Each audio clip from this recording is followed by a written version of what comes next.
నమస్తే అందరికీ. ఈరోజు వీడియోలో పనసగింజలు కొబ్బరి కర్రీ ఎలా చేయాలో చూద్దాం.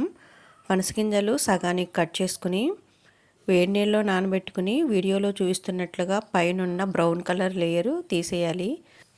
కొంతమంది ఈ లేయర్ తీయకుండానే వండేసుకుంటారు. అలా బాగోదండి, ఇలాగ తీసుకుని చేసుకోవాలి. కుక్కర్లో 3 విజిల్స్ రానివ్వాలి. వీడియోలో చూపిస్తున్నట్టుగా మెత్తగా ఉడకాలి గింజలు. తర్వాత ఆ వాటర్ తీసేయాలి. 2 ఆనియన్స్ ముక్కలుగా కట్ చేసుకోవాలి. 2 పచ్చిమిర్చి ముక్కలుగా కట్ చేసుకోవాలి. ఒక రెమ్మ కరివేపాకు తీసుకోవాలి. ఓ మూకిట్లో కొంచెం ఆయిల్ తీసుకుని ఈ ఆనియన్స్ వేసేయాలి. పనసగింజలతో చాలా రెసిపీస్ చేసుకోవచ్చండి. చింతాకు పనసగింజలు, ఈ పనసగింజల్ని మసాలా పెట్టి వండుకోవచ్చు. అలాగే కొబ్బరికూరు, చాలా రెసిపీస్ చేసుకోవచ్చండి. చాలా బాగుంటుంది, హెల్దీ రెసిపీ కూడా.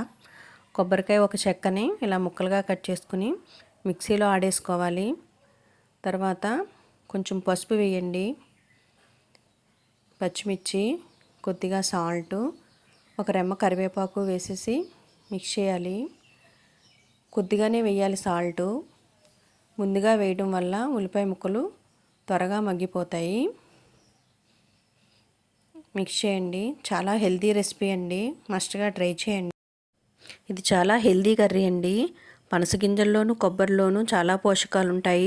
మన బాడీకి అవసరమైనవి. 1 స్పూన్ కారం వేసుకోవాలి. మిక్స్ చేసేసుకోండి. 1 స్పూన్ సరిపోతుంది, స్పైసీగా ఏం అవసరం లేదు. చాలా బాగుంటుందండి, మస్ట్గా ట్రై చేయండి. చిన్నప్పుడు పనసగింజలు కాల్చుకుని తినేసేవాళ్ళం అండి. కొబ్బరికూర వేసేసుకోవాలి. ఒకసారి మిక్స్ చేయండి. పనసగింజలు ముందు ఉడకబెట్టుకోవాలండి, కర్రీలో కొంచెం గట్టిగా అయిపోతాయి. ముందు సాల్ట్ వేసాం కదా, ఇప్పుడు కొద్దిగా వేయండి సాల్ట్. తర్వాత ఉడకబెట్టిన పనసగింజలు వేసేయండి. ఒకసారి మిక్స్ చేసేసుకోవాలి. కొద్దిగానే వేయండి వాటరు, ఎంతో అవసరం లేదు.